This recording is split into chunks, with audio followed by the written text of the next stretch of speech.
40 రోజుల తపస్సు కాలం దైవ వాక్యానుసారమేనా కాదా? ఈ ప్రశ్నను సరిగ్గా అర్థం చేసుకోవాలంటే 2 విషయాలను గురించి తెలుసుకోవాలి. మొదటిది, 40 అనే సంఖ్యకు బైబిల్లో ఉన్న ప్రాధాన్యత. రెండవది, బైబిల్ గ్రంథంలో మారు మనస్సుకు సూచనగా ఉపవాసం, ప్రార్థన, ప్రాయశ్చిత్త కార్యాలు ఆచరింపబడ్డాయా లేదా? ఈ 2 విషయాల గురించి పరిశోధిద్దాం. మొదటి విషయం, బైబిల్ గ్రంథంలో 40 అనే సంఖ్యకు ఉన్న ప్రాధాన్యత. పాత నిబంధనలో దేవుడు భూమిని నీటితో నాశనం చేసినప్పుడు 40 పగళ్ళు మరియు 40 రాత్రులు వర్షం కురిపించాడు. ఆదికాండము 7:12. మోషే 40 పగళ్ళు మరియు 40 రాత్రులు సీనాయి పర్వతంపై ఉన్నాడు. నిర్గమాకాండము 24:18. మోషే 40 పగళ్ళు మరియు 40 రాత్రులు ఇశ్రాయేలు తరపున మధ్యవర్తిత్వం వహించాడు.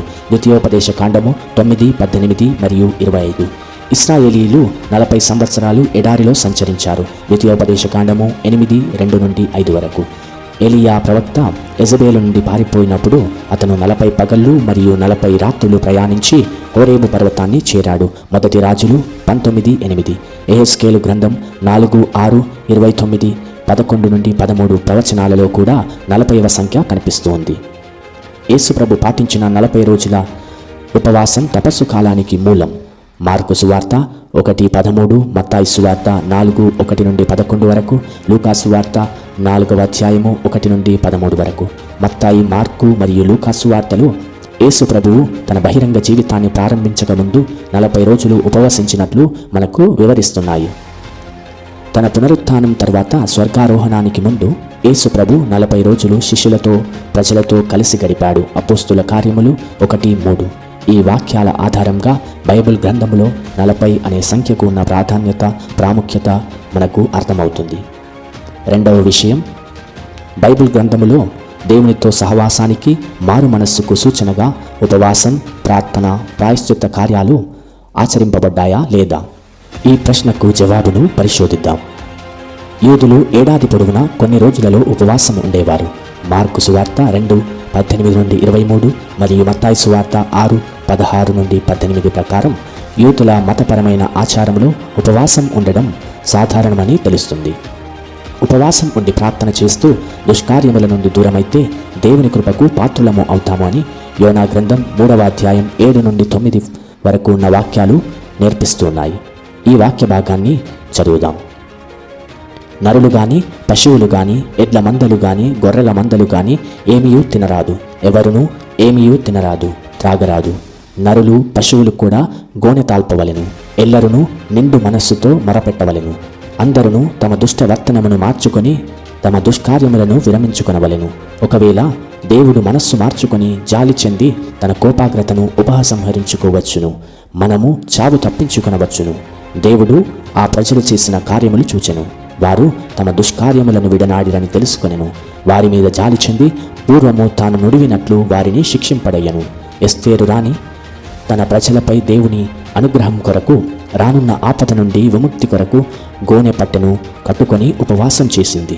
దావీదు రాజు కూడా పశ్చాత్తాపపడడానికి సూచనగా గోనె పట్టెను కట్టుకొని ఉపవాసం చేశాడు.